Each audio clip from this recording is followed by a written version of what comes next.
All right, welcome to the Bryce Eddy Show. So today my guest is Kathy Meehan. Kathy's got a great story to tell, but most importantly, we're going to talk about the healthcare system. We're going to talk about kids and some other things relating to that. We've got a screwed up system, Kathy. How are you?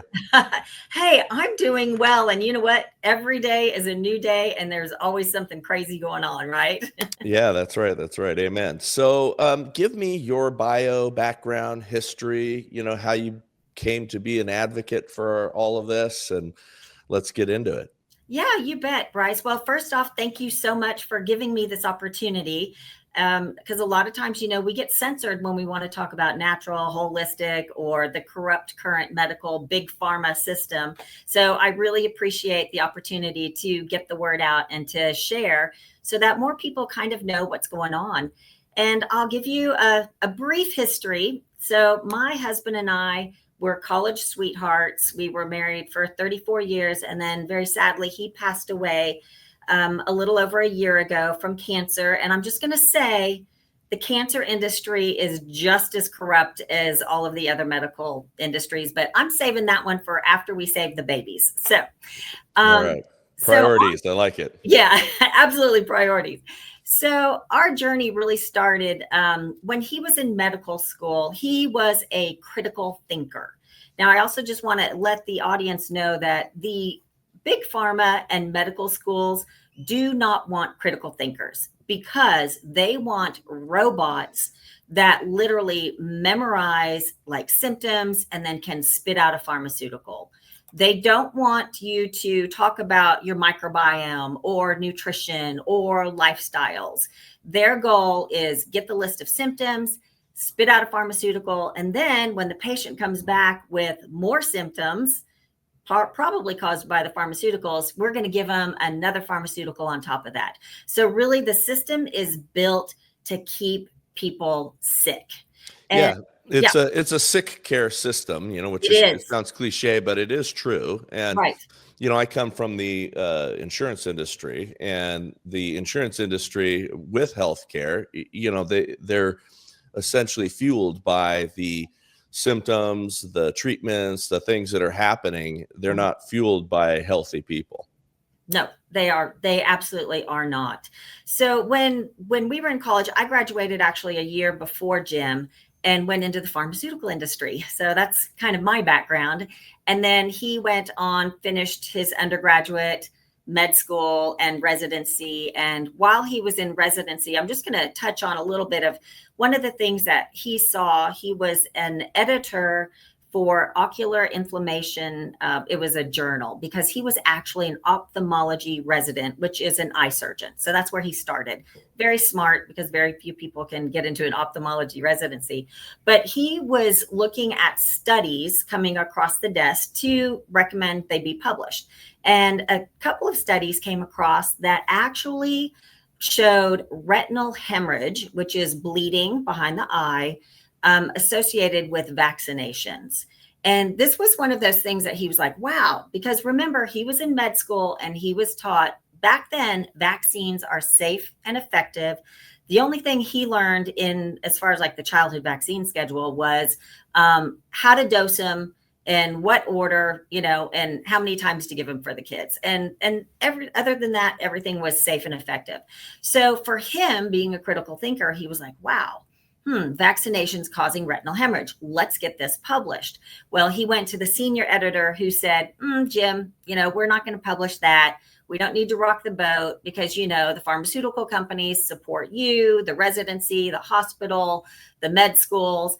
And that was just something that, he just kind of was like, well, okay, I guess they're not going to publish that.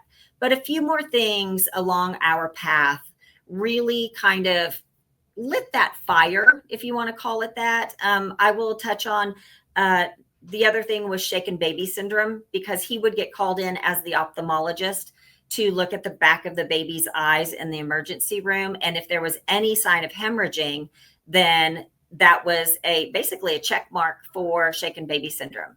But this was perplexing because the parents were like adamant that they hadn't harmed the child. There were no bruises, there were no broken bones. And again, that was one of those other things. He's like, this just doesn't make sense. But remember, vaccines are safe and effective. So there was no correlation back there. So I'm going to fast forward to when our grandson was born.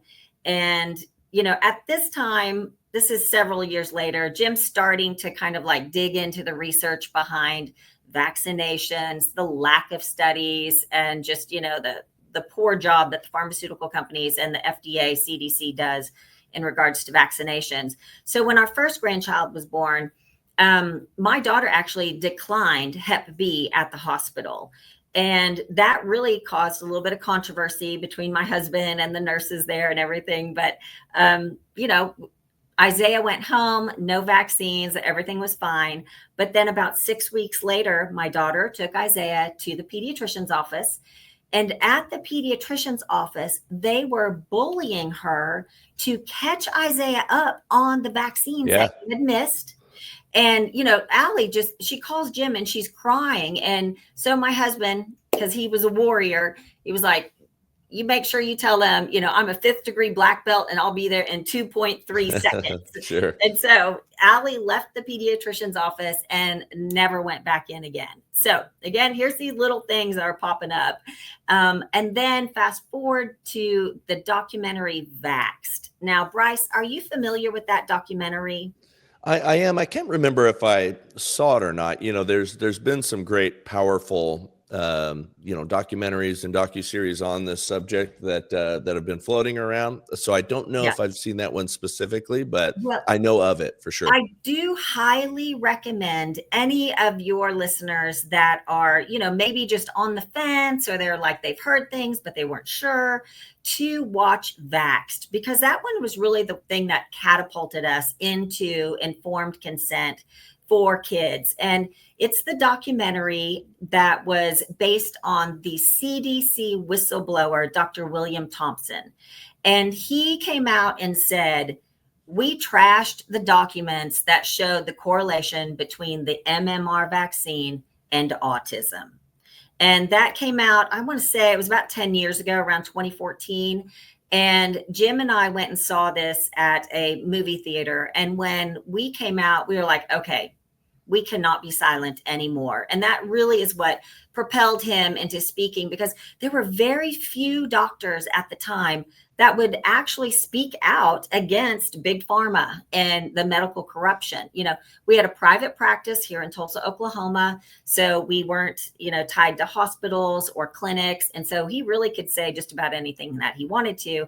And by this time, we had transitioned our practice from ophthalmology to functional medicine, because that was really Jim's passion, was to let's prevent disease before it even starts to happen. Let's pause right there for a moment, because the audience, I want to hit on this. The fact that he was not tied to any big, larger hospitals, practice associations, things like that, was very powerful, because we've had this massive movement across every industry, across all things, for centralization of authority. And ACA, Obamacare, really was one of the worst things that happened to the medical industry. Not only did it drive up healthcare costs dramatically, and that was not as advertised, but it got everybody captured.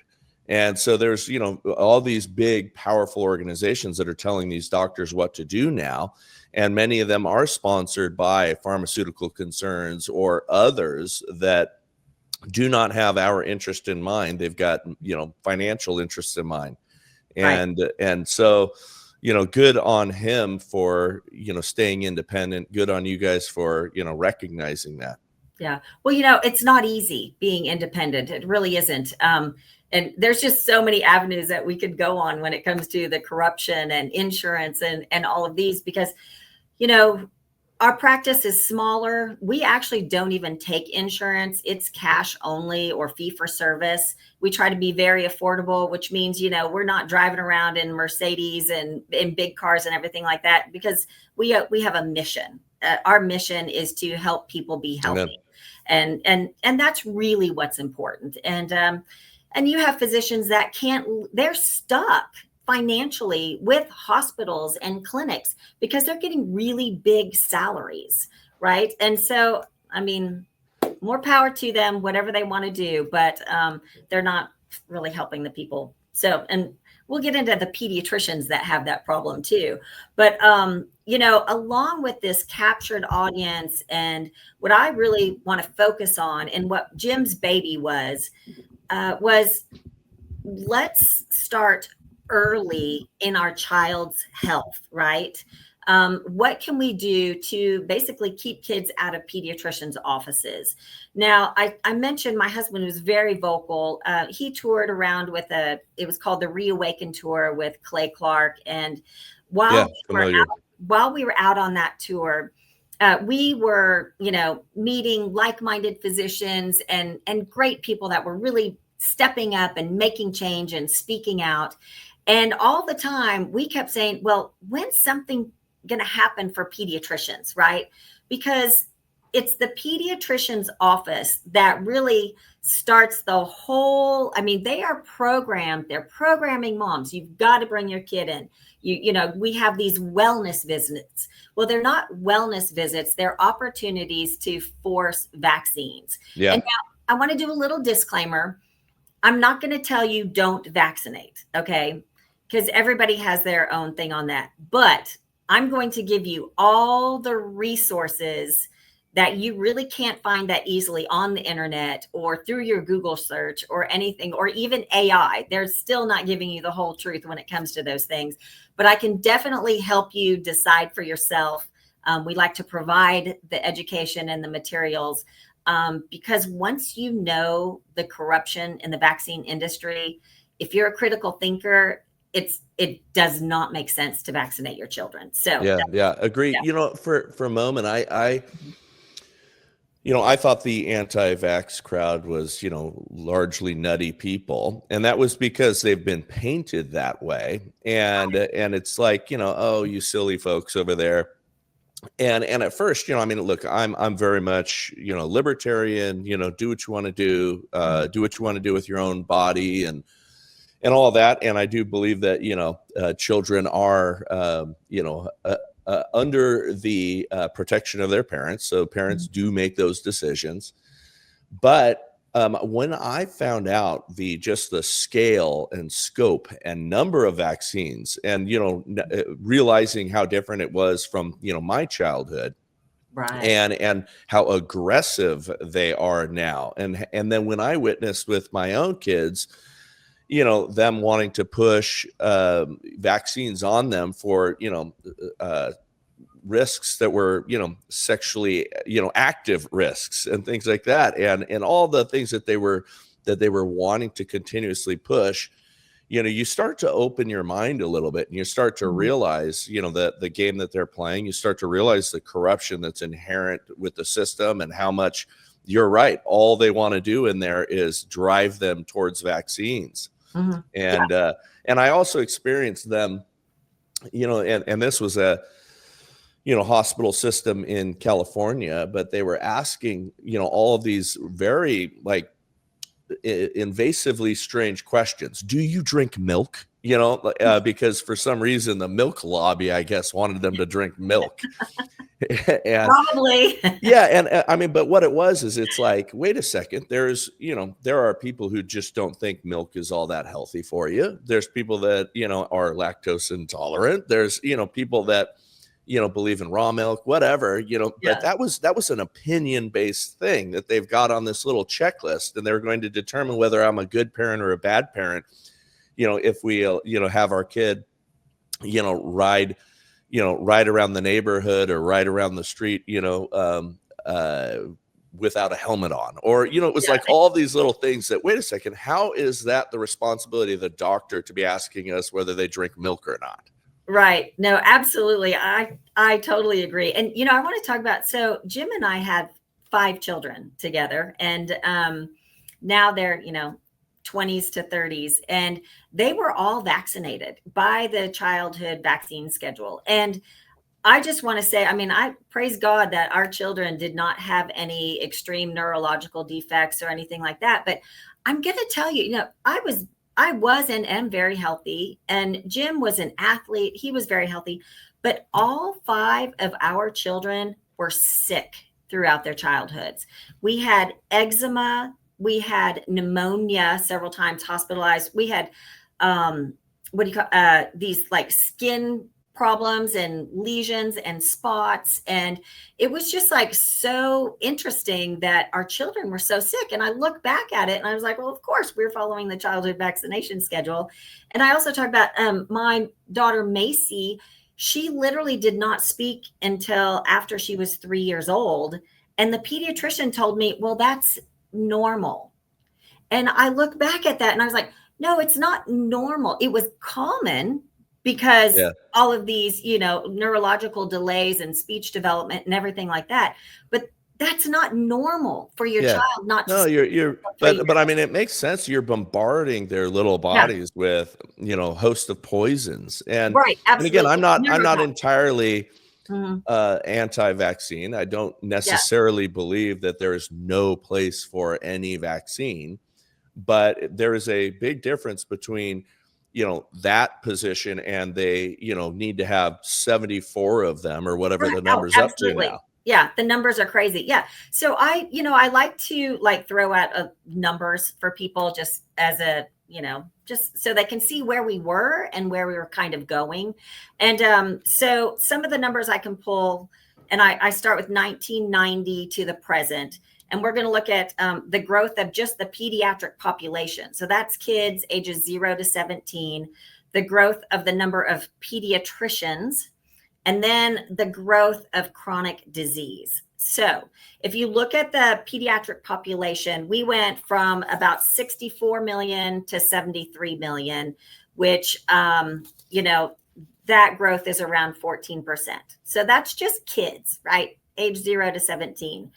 At the same time, the number of pediatricians, and depending on if you want to talk about like specialists, pediatricians, or, anybody that says they work with the pediatricians, we've got anywhere from 25,000 around 1990 to 2025, 60,000, which is a growth of 140%.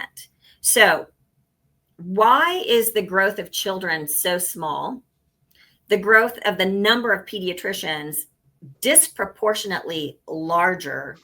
And then you look at chronic disease, and chronic disease went from about 12% to 30%, and that's not even including obesity. Yeah. So you would think, if you're critically thinking that the more children you have, let's say it's 14% growth, you might have 14% growth in the number of pediatricians, right? Right. Because more kids, more visits, that makes a little sense. But you've got chronic disease literally goes from 12% to, 30+%. That is absolutely unacceptable. Absolutely. That's all there is to it. And then if you look at, and, I'm going back to vaccines because I'm blaming vaccines for the majority of this problem in the chronic disease. If you see the charts, they directly correlate the number of vaccinations, which, I got maybe 4 or 5 when I was younger, to clearly now we're talking 70. And then you put in the COVID vaccine. Don't even get me started on that one.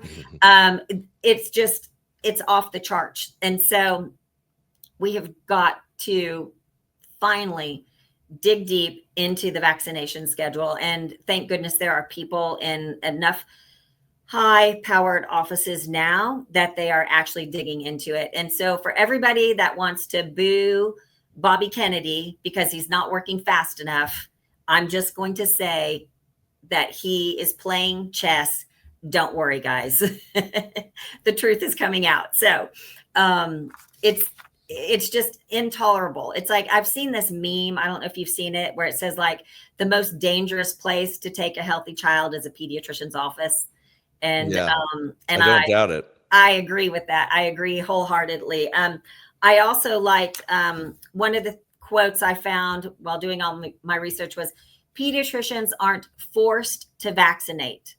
but missing these metrics can mean missing out on significant bonuses. Yeah. So I don't know how many people actually realize that vaccinations, that can make up about 40 to 50% of a pediatrician's annual income. So if you take away that, then you are not going to be able to survive. You're not going to be able to run a practice. I mean, believe me, I run a practice. We don't do vaccinations. And it's like, I mean, it's not easy to run a medical practice. Yeah, no, it's not. Yeah. But that explains why they're so aggressive about it. Right. Yes. And finding a doctor that is like, hey, you do you. Okay, I get it. You know, you don't vaccinate, and being okay with that is so much more rare. Right. It is very rare. Well, and then also, if people don't know that these large insurance companies, and we'll talk about Aetna, Blue Cross Blue Shield, for a fact, they do P4P, which is pay for performance. So what they're doing is they're actually going in, measuring the analytics of, how many patients that you have vaccinated that are following the CDC schedule. And if you don't hit these markers, then you're going to lose out on your bonuses. Yeah. And why that is because, for them, they're being told that that's going to reduce chronic disease, and they're going to ultimately have lower payouts, right? Right. So for them, they're encouraging it because they see that, oh, well, if we do that, then, we won't have these, dread illnesses quite as much down the road, and we'll have healthier people and healthier kids. And that's why your well visits are a zero copay, and all of those sort of things. And so get them in there, folks. Right. So the parent doesn't think they're paying anything, but the insurance company's paying the provider. So, but this actually goes right back to the fact that these pediatricians are not critical thinkers, because if they were critical thinkers, they would see the statistics, they would research the data, and they would see all of the information that's out now showing the unvaccinated are healthier than the vaccinated. It is undeniable. And I mean, shoot, where's my books? How many do we have? I have a million books, but for readers, obviously, vax versus unvax, let the science speak. It's Bobby Kennedy and Brian Hooker. I mean, it's study after study showing the difference between the two. The other one, Paul Thomas, he just came out with Vax Facts. He's the pediatrician that lost his license out of Oregon. And this just goes through all the vaccines and talking about that. He actually started with a book called The Vaccine Friendly Plan, which was basically just to introduce the concept to parents that, you might not need Hep B at day one of birth. Yeah. And, just kind of get that in there. But the studies are out, the data's there, the lack of studies from the CDC showing efficacy and safety. Yeah. It's interesting. Speaking of the CDC, so, one of a client of mine had a nasal spray that included xylitol, and during COVID, and they had talked prior to this. I mean, this had been a product that had been around for a long time, and it's shown to reduce viral load in your nasal passages and kill bacteria and all that stuff.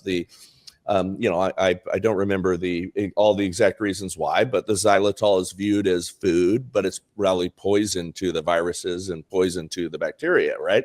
So it just can't proliferate. And the studies on that go back to the 1950s. Some of them are even further back where they show this. So this has been well established and not very controversial. And during the COVID era, he was throwing that out there, and they're advertising, hey, this is going to help. And it does, right? And of course, the CDC and the government brought suit against him, which he's continued, I believe, even to this day, to continue to fight. And the CDC, under oath and deposition, admits that they never looked at a single one of these studies. They never, even though those were part of the discovery, and hey, you guys need to look at this, and this is published and this is well known, refute these studies. And they just, again, the power of the government, they'll just continue to sue you and punish you, but without Mhm. actually being held accountable to even look into the data. And that's why people Yeah. can dismiss RFK Jr. and all those studies and all those books that are behind you, Mhm. because they've got the power of the government, which again, much of the time we're a corporatocracy and controlled by some of these big Yeah. corporations, which include all the pharma that's, paying everybody's bills. Mhm. Well, that's exactly it. That's their strategy, is they are going to keep you in court and just break you down financially, because you cannot afford to go against the CDC or the government, which, that brings me to not open up another can of worms, but the 1986 National Childhood Vaccine Injury Act, which was passed by the US Congress. And that was the act that gave complete immunity for liability to pharma for the damage or the death that vaccinations might cause kids. So, and again, Vaxxed covers that, the 1986 National Childhood Vaccine Injury Act. And basically at that time, they said, well, you know what, we're going to have this court system. And in this court system, if your child is hurt or, damaged, suffers any adverse events, you can go to this court system and we will compensate you, because they know for a fact that even though they say safe and effective, that vaccines do have collateral damage to some children. Well, sure. I mean, we wouldn't have Yeah. a VARS system to Oh, report yeah. vaccine injuries. We wouldn't have that if vaccines were all safe and effective. Right. You And, know, and that system's a joke too. I well, mean, of course it yeah, is. because Like most who things. runs But I it? mean, it wouldn't be necessary, or it would be less necessary Yeah. if they were as advertised, if the studies were as advertised. Right. It Exactly. just wouldn't be as necessary. But Yeah. but Or if there were studies, but they that's try it. in this court system, what they do is they make the parent of the vaccine injured child um, fight and prove the vaccine injury. So you're asking like a mom or a dad that has no scientific background. They don't have a medical degree. They don't have anything, and they have to prove the injury. So it's just, that's what they do. That's their strategy of the government, of the CDC, whatever it is. If you want to try to fight them in court, they are just going to break you down until you give up. And that's not right either. So, Yep. but it's there's so many corrupt things. And I do want to also say about the COVID vaccine, yes, they don't recommend it anymore for children or pregnant women, but that does not mean they removed it from the vaccine schedule. Yeah, It is no, it's still it's on still there. there. There's still the little Yeah. I've seen Yeah. recently. I mean, there's Yeah. still the little box, and Yeah, and it's yeah. basically, it's up to the doctor's discretion. But you have to remember, if you're going to a pediatrician who gets paid to vaccinate your child, he's going to say, "Oh yeah, your child needs the COVID vaccine." So Yeah, and it would be interesting, and I don't know, but I mean, what kind of bonuses or numbers there are on that one vaccine, yeah, because it's still behind the scenes. There is still a pressure, hmm and I wonder if that, how they look at the vaccine schedule as a whole, and maybe that maybe it's yeah, something that's extra encouraged. I don't know. yeah, and that I don't know. I mean, I just know a couple of them. It's like basically for following, a percentage of the CDC schedule. You have to have them on track and fully vaccinated based on the CDC schedule. I'm going to assume they probably still include that COVID vaccine in there, but Yeah, I would that's an bet. assumption. I don't know. I just know that Yeah. they're going to find some way to keep giving that vaccine. But I do want to go into, we knew that the pediatricians really needed, I don't know, an overhaul, basically. And I also want to say there are a lot of good pediatricians out there. The majority of the good pediatricians, they're critical thinkers. They've been doing natural, holistic healing for a long time. They don't like overuse antibiotics. They are very into educating parents. So there are some great pediatricians out there. I do want to say that, but I think if you had to, look at the scales, you have way more bad pediatricians and non-critical thinkers than you do, the good ones. But That is right. so while Jim and I were out, and he's meeting all these people, he's like, okay, when's somebody going to do something for the pediatric model? Because it's totally corrupt and we got to get our kids out of the pediatrician's offices. And, it was like crickets, just silence. Nobody was doing anything. So I will just be honest with you. We are very God-led in everything that we do. And Amen. we knew it was us that were going to spearhead some alternative option for parents and pediatrics. So we just kind of looked at all the things that God had, put in our place. Number one, we were telemedicine before COVID. So Jim was doing functional medicine, hormone replacement therapy, root cause, preventative medicine. And he was licensed in, over 30 states. So we already had the know-how for telemedicine. We also, during, the reawakened COVID things, we met phenomenal people. So that would be like Paul Thomas that wrote Vax Facts. So he's actually on our board for Mindset Kids that we'll talk about. We got to know Brian Hooker, who wrote this book. He's also on our board. So we've got this phenomenal group of people. And so what we did is we kind of picked everybody's brains and we were like, how do we create a solution-based alternative to empower parents to take back their kids' health? Because Bryce, think about it. When your grandmother was treating a fever, did she run the kids to the emergency room? No. And it's interesting because it's not just fevers these days. Right. Colds and just, the kid's got a little sniffles. All right. Have them stay home from school maybe and sleep a little. Right. But no, now it really is, and I've seen some hope in people that are, especially at COVID, like got a lot of people to dial that back. A lot of parents went, okay, let's not go in, let's not, and so I think that changed a lot of people's mindset. But for a little while there, it was like, everybody was just going in for everything. Right. Well, the past generation and a half, I would say, they have been trained that as soon as the baby's born, before you leave the hospital, you've got to have that first appointment set with your pediatrician. And then you get to the pediatrician's office and you get to the pediatrician and then, okay, well visit number one. Yeah. Next well visit, next well visit, next well visit. It is a training and a mindset that you have to go to the pediatrician, when in reality, you don't. You don't have to.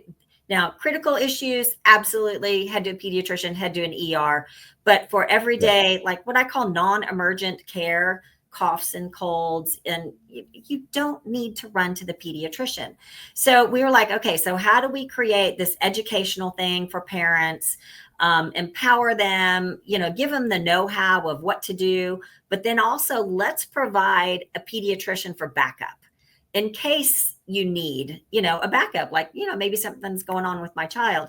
And so we created Mindset Kids, so Mindset is an acronym, and it's actually what we used with our adult patients. And Mindset is microbiome, inflammation, nutrition, detoxification, sleep, exercise, and total hormone balance. So if you focus on those 7 pillars, and we educate parents on those 7 pillars, that's just how you can raise happy, healthy, well-balanced kids and, just empower their health. And the interesting thing is, not only when we're educating parents about their kids' health, we're also educating the parents about their health too, right? Because it really starts in the home and we just want to empower them. So I'll just give you a little rundown about Mindset Kids, if that's all right. Yeah, please. Okay. So the other thing is we're like, well, it's got to be affordable, right? And because we don't do insurance, we want to make sure that every parent can afford it. So Mindset Kids, it is a membership. It's a monthly membership for all of your kids, whether you have 1 kid or 10 kids. And what we do is when you sign up, you get a home toolkit.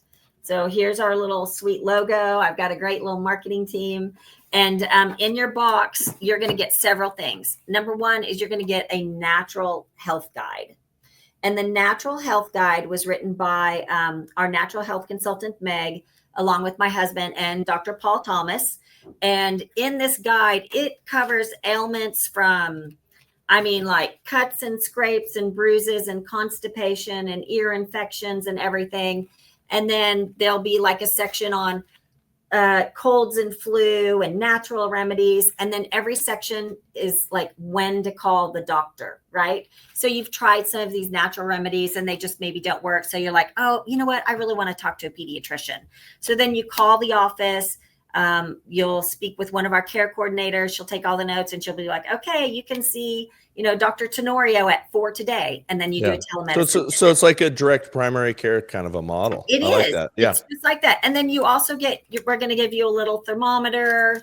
I think it's funny, a measuring tape, because we can do, you can measure your head circumference and length. And so we can guide you along those. People get so worried about the percentiles of those things and where your kid falls. Yeah. It's really a funny thing because, I remember them freaking us out a little bit. And my mom, calling and going, hey, listen, calm down. The kids were small when they grew, when they were little, it's, but they, they freak you out in like otherwise healthy children where you fall into that percentile. And sometimes not knowing some of those silly little things might be best.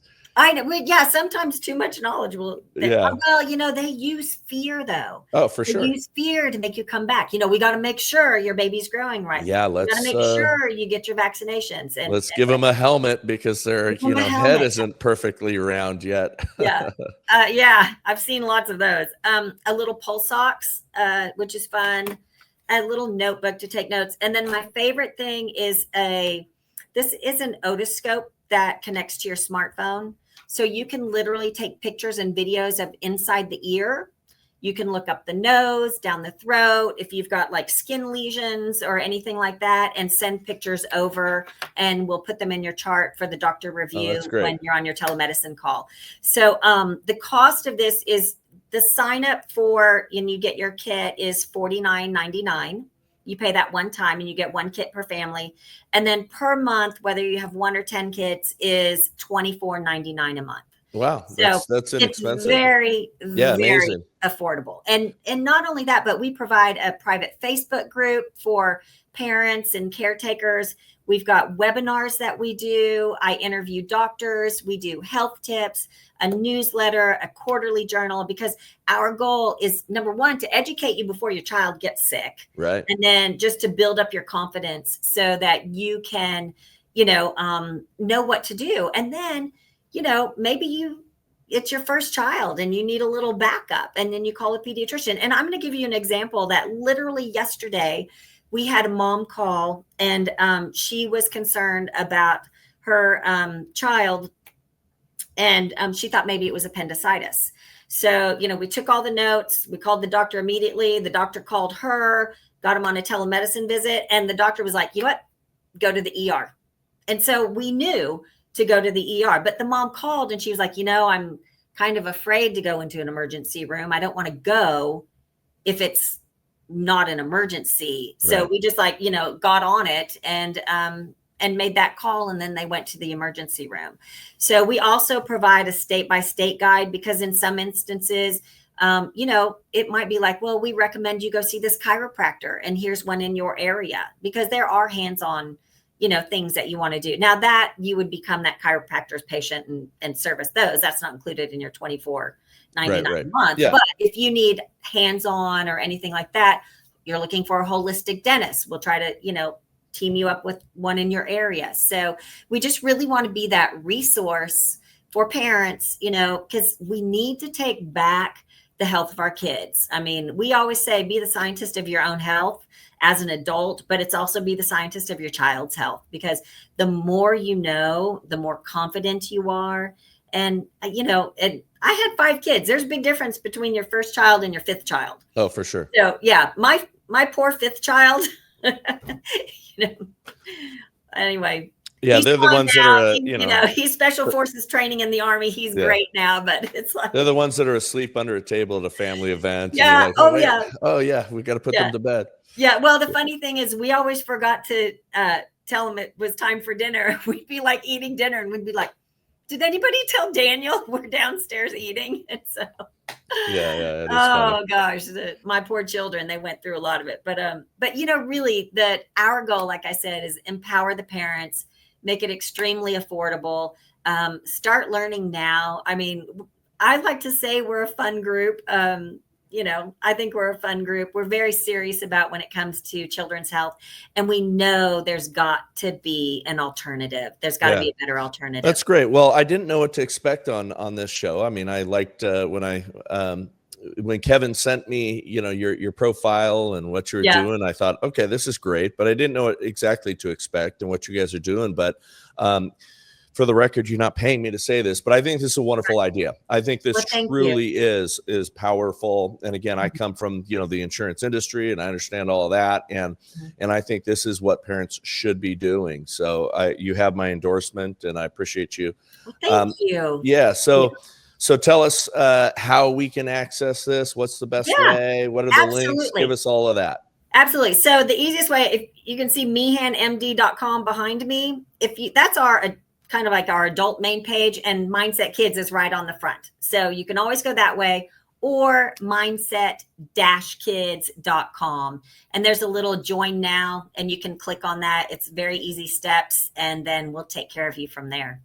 I love it. Well, thank you, Kathy. I really appreciate you coming on. This is a wonderful show. I appreciate you. And, we will make sure we're following what you guys are doing. So to God be the glory, and we are out.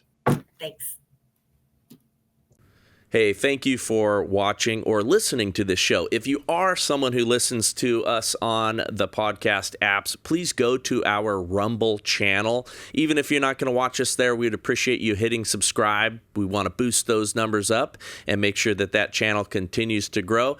But again, thank you so much for listening to us.